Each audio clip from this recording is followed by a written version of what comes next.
Yeah.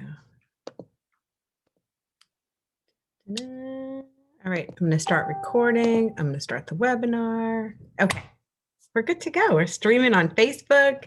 I got to pull up my agenda. I only have about 25 tabs open. It's going to take me a bit to find my right tab. I got it. All right. Hey, welcome, Amanda.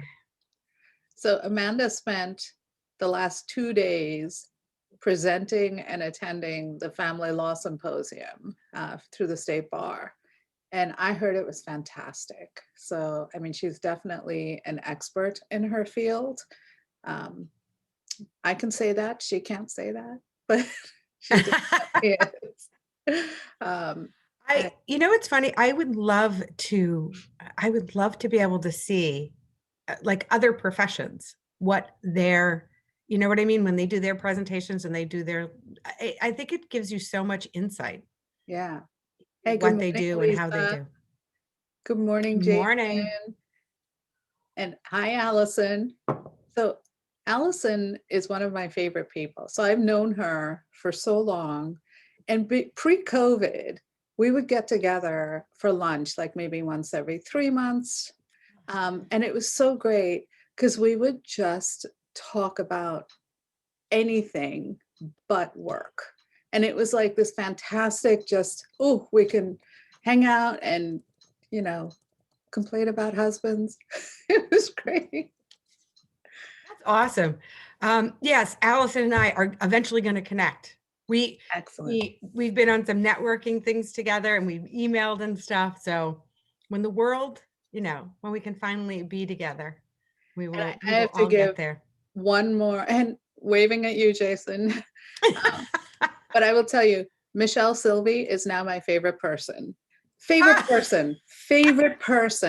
Michelle needed that this week. She's having a tough week. Let me tell you, Michelle, you are a freaking rock star. So I email her and I'm like, I'm applying for this PPP loan. I've uploaded all of these documents. What on earth are they looking for? And she looks at the email and she goes, oh, just send them this. Boom, approved. Did it. Wow. She took care. She knew exactly what it was they were looking for. Done. And it took 3 seconds. Whereas I'd been sitting there like looking at this email, trying to figure it out. No idea. Michelle, you are my favorite person. She's so cute. She goes, I did need to hear that. She's having a rough week this week. No, it's good. For us, it's the January's tough because we're closing out the year, we're closing out the month of December, and we're doing 1099s. And Michelle's in charge of 1099s.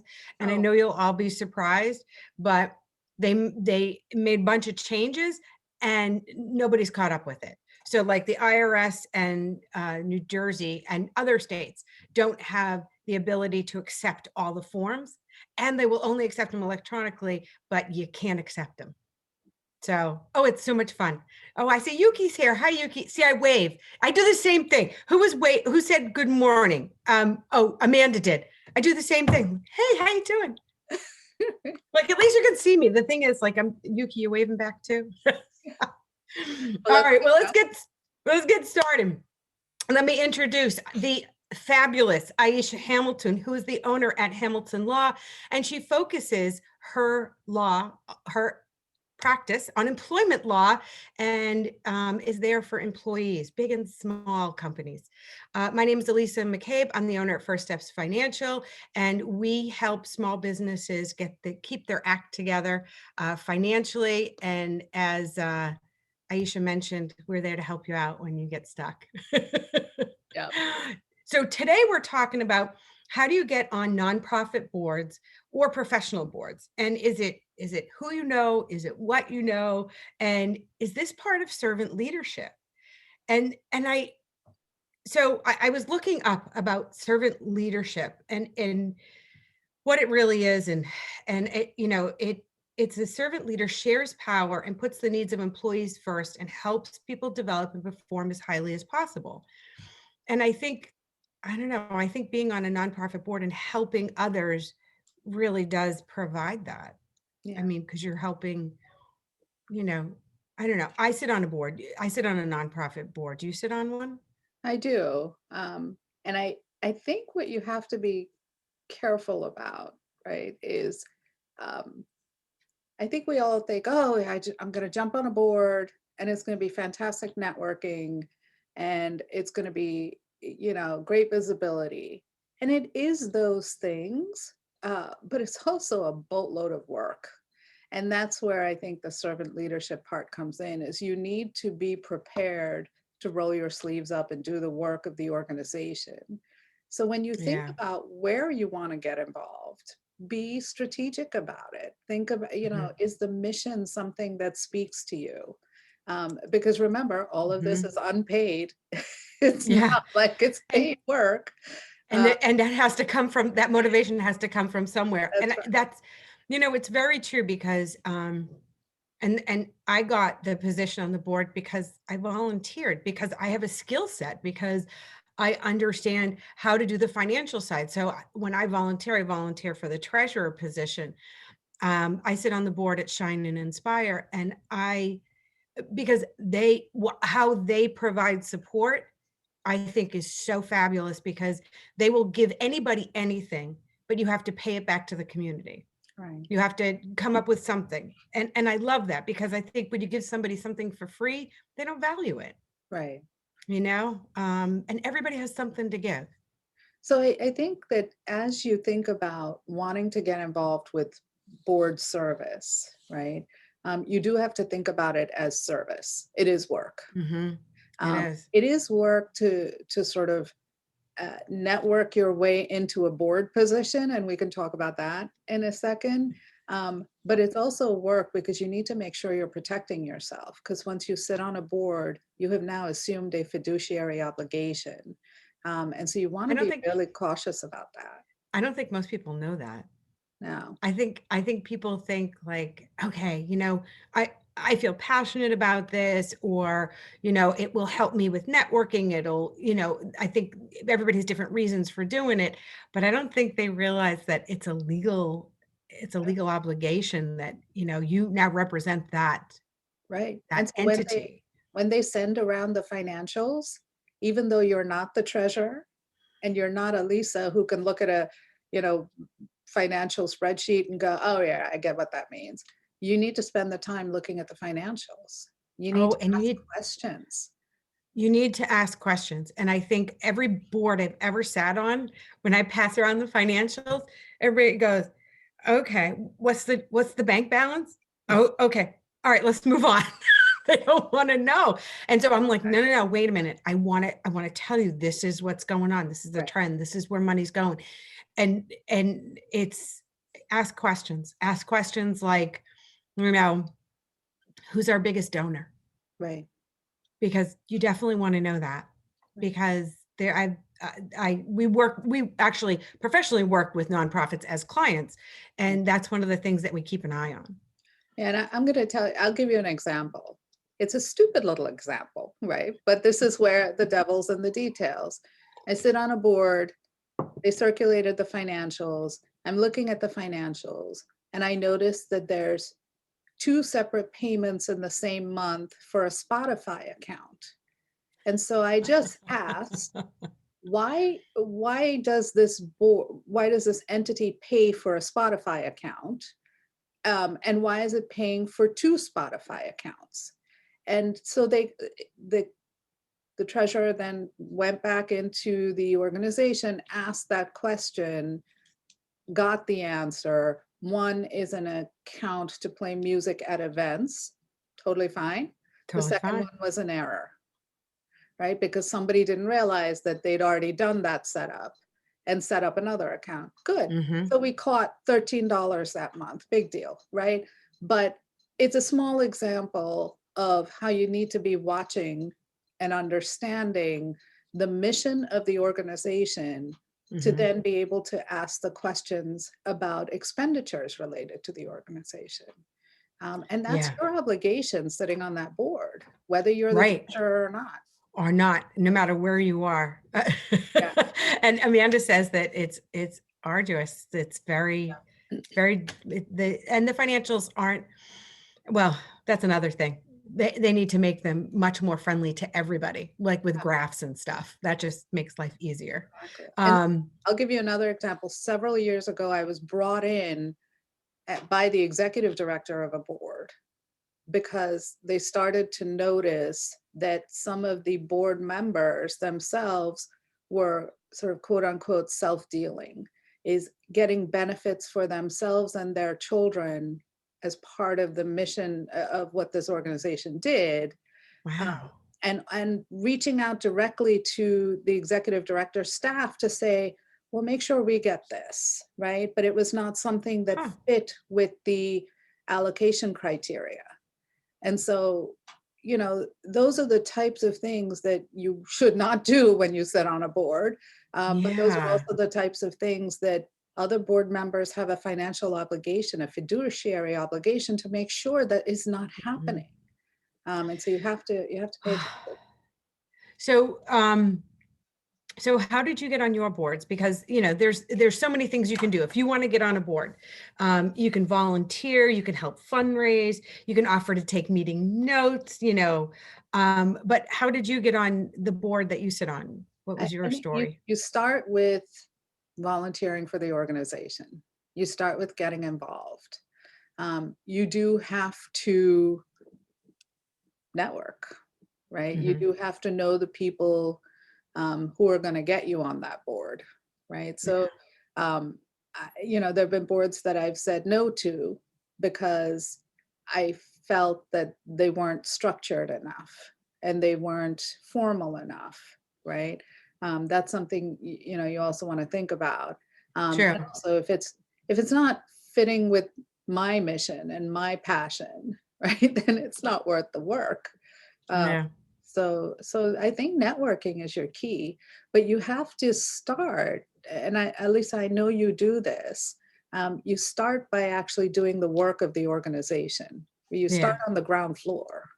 Yeah, you start volunteering and doing, and I think that gives you an inside of, is there structure? Is there, you know, and I do have to say, like, I actually kind of, if I believe in their mission, if they're not structured, I know I can come in and help them get structured and get more organized. And Jason put up a good resource about National Association of Corporate Directors, nacdonline.org. So that might be a good place about what the duties and skills are available. But One of Michelle has a our, good, go ahead. I was gonna say, Michelle has a good question. Do the boards that you sit on provide any kind of training or instruction guidelines to new board members? No. I will The tell you, board, only one board that I've ever sat on, which was the National Association of Women Business Owners, and this was very, very long ago. They did a 1 hour oh, training in that year. So they incorporated that as part of one of their board meetings. Uh, oh, okay. That's really good. that should be every board devotes one you know sort of uh, one of their meetings to Oh my God. rules.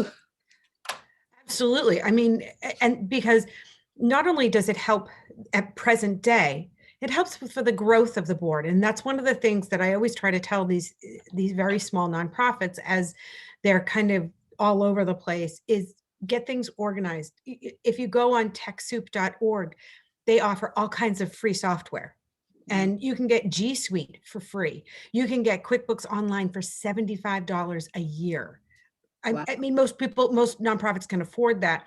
So Yeah. it's really good. And I tell them, get these Gmail email accounts and then keep all your minutes online so everybody has access to them so that the next group that comes in, you know, define what the president's role and what the vice president's role is and define all those things so that when there is a changeover, those things are all there. And that's I think the hardest part of being on a board that's not quite organized or that's new, you know. Sometimes And you get on the I tell you another good way to sort of network onto a board is get to know the executive director and the staff, Mhm. right?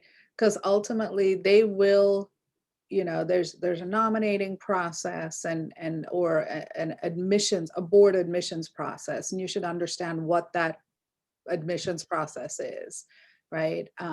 But very much a part of that admissions process is going to be an executive director's involvement. It may not be that he or she has a formal vote, but they're going to be intimately involved with the decision-making process. So like with anything else, figure out who it is you need to know, get to know them. Yeah. And it's so funny because when you run a nonprofit, you have to figure out who you need. Yeah. Like, it's always good to have a lawyer and an accountant Right. on your board because they will take care of you for the Now, most part.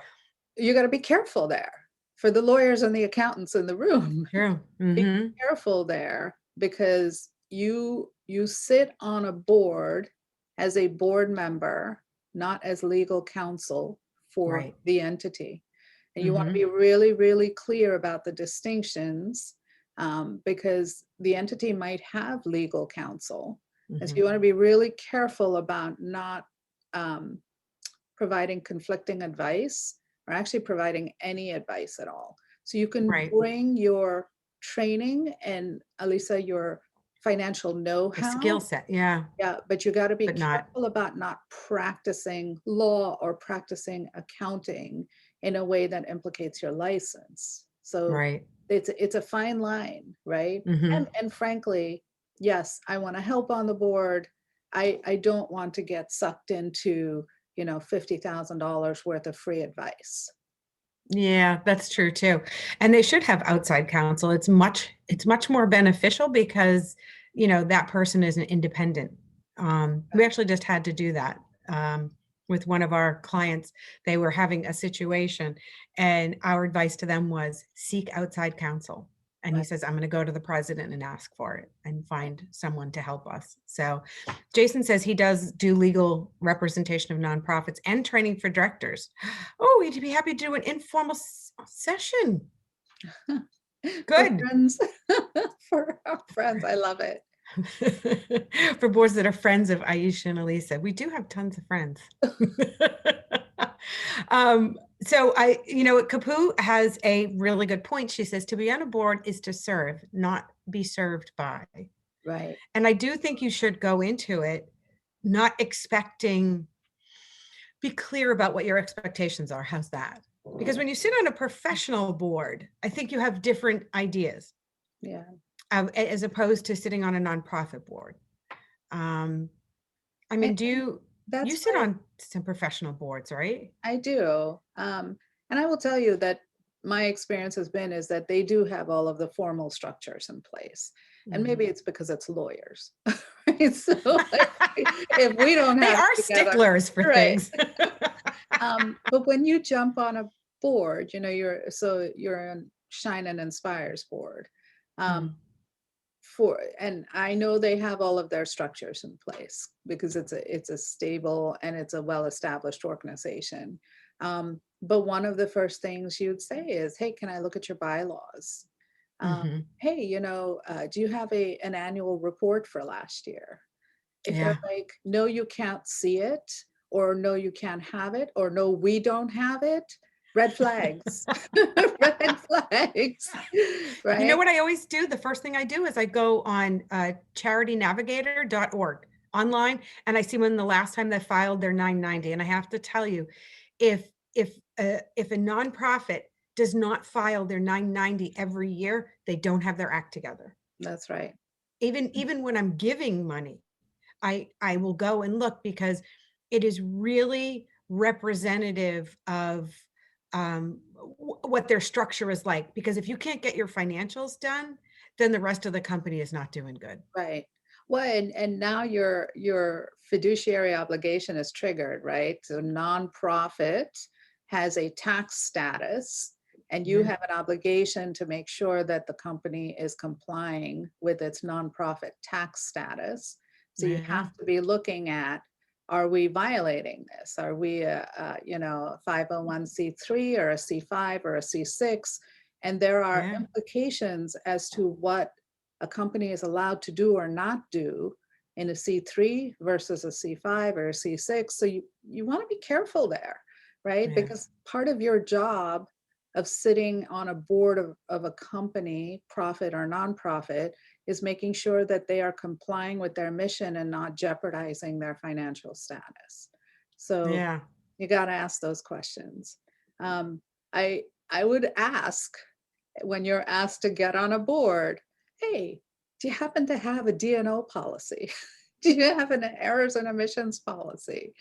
Oh my Who's God. the Yeah, carrier, right? that's a big thing. Yeah, I was really surprised at how many boards definitely carry that. I was really impressed actually, because yeah, insurance is one of the things that a lot of boards don't carry because they right. don't think they need it. You need it We have, as a board as a member. board You need member, it. we have this one that I'm on, we have workers' comp. Wow. And I was like, workers' comp? We don't even meet in person anymore. But I guess it's the same thing. I have workers' comp and my employees work from home, so you have to have it. It's very interesting. Yeah, and Definitely then the educational. other thing you want to ask is, oh, so who's your secretary and who's taking the minutes? Are minutes taken at every meeting, right? Are minutes Yeah. circulated for approval at the next meeting? Um, there, you need to be careful of boards where they say, yeah, there's a secretary, but we're running about 6 months behind on minute approval. That's not great, right? I've Yeah. been on boards that have done that. Really? That's Oh. one of those things that you need to say, no, the minutes need to be approved at the next meeting. Hmm. Is there a formal structure in place for noticing board meetings, right? Um, can someone notice a board meeting and say it's happening tomorrow? Like what, Yeah. and one of the things I think is okay to ask that is not a legal implication, right? Is what does the time commitment look like? I So, think that should be the first question. right, because you're not doing yourself any favors by taking on a position that's more time than you can commit to. right. And So you're how only long doing do a your disservice. meetings last? Are your meetings like 2 hours every quarter, or Yeah. are they 4 to 5 hours every month? Right? Right. Are board members then assigned an oversight function over a division of the nonprofit? Right? So then that means additional meetings because Right. you're in oversight over an internal organization. Um, you My know, God, sounds like a full-time job. Right. I mean, and you want to know that going in. Yeah. It's totally worth it, right? If It you're, is. you know, As I'm it goes back to the beginning, as long as you feel passionate about what you're doing, it'll be okay. So again, look at their mission and vision and make sure that it really is something that you believe in. The Princeton Chamber is super organized. When I sat on their membership board, that's what we did every time. We would approve the minutes, and it was really, really well organized. yeah.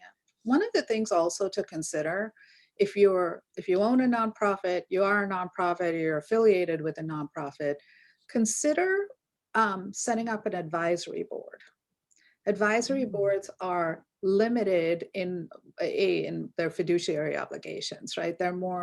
It's more sort of like this group of people that you can go to ask questions of, but they don't have voting power on your board. There's no official status. It's just sort of this group of friends of the entity. And that may be a good entry point for getting involved with an organization. Hmm. If you have advisory boards that then you're not officially on the board of directors, but you're Right. more engaged with the organization, more involved, and contributing a bit more than if you're just a member. And I have to tell you, there are businesses that are now doing the same thing. Right. They are hiring advisory boards that have like no say in the business, but they do get paid. These Yeah, advisory boards do get paid. not a It nonprofit. not not by nonprofits. I don't know. Some nonprofits are Yeah. quite. They run very well. Yeah.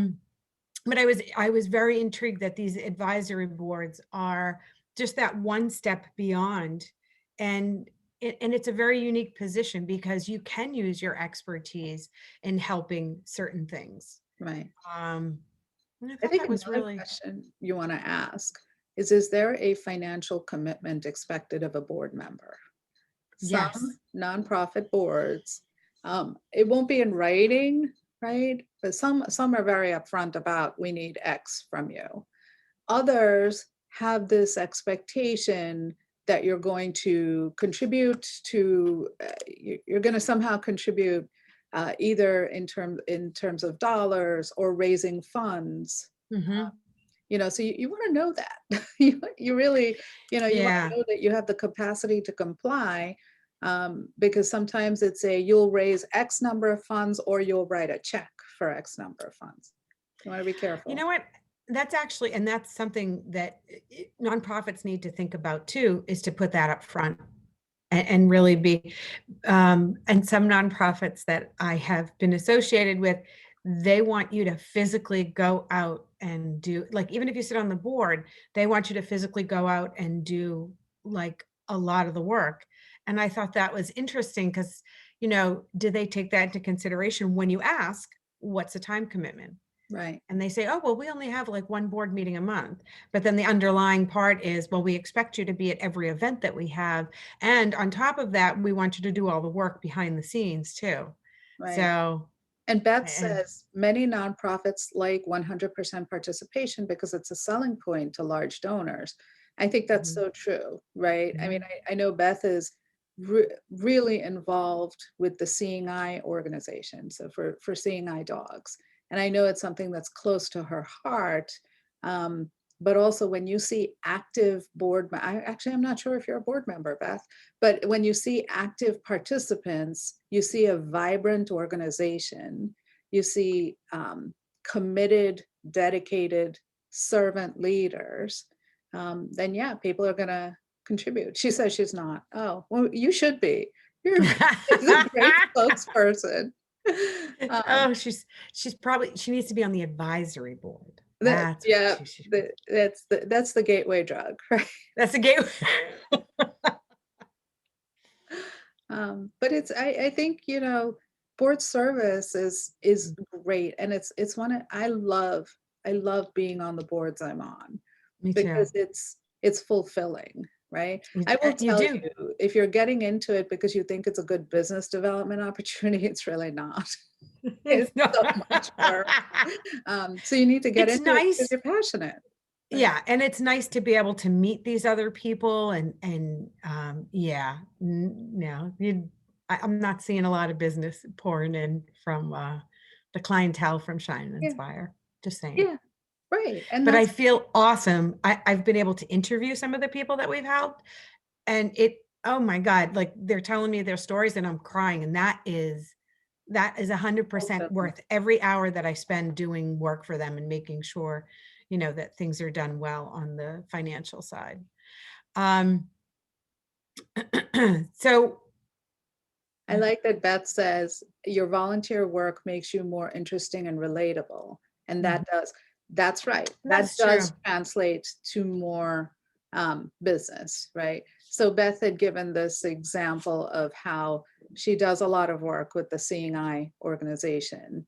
And now they're going to redesign their website to include their employees' dogs, right? And sort of Oh, include it, and it may, and the type of law that Beth does, which is representing families in special ed situations against school districts, that's really endearing, right? yeah.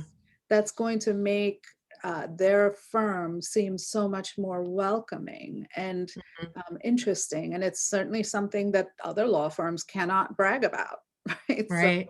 I think it's something And you put up front. yeah, Beth, I totally agree that volunteer work makes you more interesting. For my company, we're actually doing we volunteer every quarter, and everybody on the team gets together and they pick a place or some charity that and we've done tons of different things. We haven't done anything during COVID because it's a lack of things to be able to do. Right. But in the past, we've done, New Jersey one project, and Oh, it feeds hunger, and you pack these bags, and we all went as a team, and it was so much fun to do. yeah. We've also done remote things where we shipped out blanket kits to everybody on the team around the country, and they made blankets, and we sent all those to Project Linus. Wow. So I totally agree. It does make you more interesting, and it's also incredibly rewarding. So, and you can always start there and decide if you like the board, and if you like that mission that they have, by volunteering. And you can volunteer from many different places. Oh, we're at 8:55. Oh my goodness. All right, next week we're going to talk about how to carve out time for yourself, and how to think strategically about your time and what you say yes to. And Aisha and I were talking about how we need to care better for ourselves. In February, we're going to be talking, it's all about you. We're going to be talking about self-care, feeding your mind, body, and soul. Yeah, but So, we're going to spend more than one session on that one. yeah. All right. It was great seeing everybody. Thank you so much. It was good seeing you, Aisha. And we'll see everybody next Thursday. Have a great weekend. Bye.